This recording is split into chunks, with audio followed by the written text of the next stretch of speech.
Bonjour à tous, ici Projet 164. Bienvenue dans ce tout nouveau format intitulé Et si.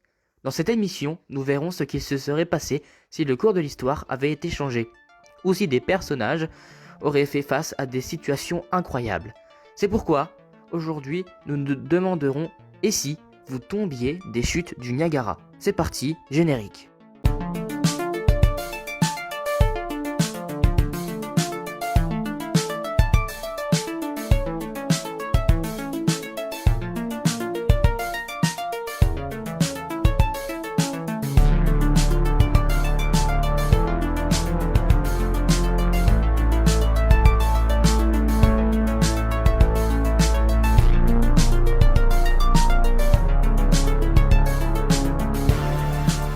Alors, nous allons entamer un sujet Et si nous tombions dans les chutes du Niagara.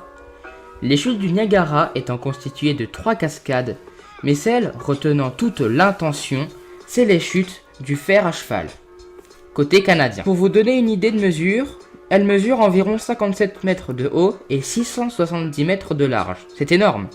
L'eau y est à une vitesse maximale de 109 km/h et déverse chaque seconde 2,8 millions de litres d'eau. Il est donc pratiquement impossible de survivre à une telle chute. C'est ce que nous allons étudier. Pourtant, c'est déjà arrivé, plusieurs fois par chance ou par talent. Comment y survivre? Annie Hudson Taylor, première personne à avoir survécu à cette chute en 1921, donc le jour de ses 73 ans, elle s'est mise dans un tonneau et a flotté jusqu'au précipice. Une cascade, donc pour l'argent, ainsi que la gloire. Sur les 16 personnes ayant essayé de vaincre les chutes du Niagara, seulement un peu plus de la moitié y ont survécu. Donc, pour vous donner une petite idée, 5 y ont survécu sur les 8, sans protection. Comme Roger Edward en 1960. À 7 ans, il est tombé dans un accident de bateau.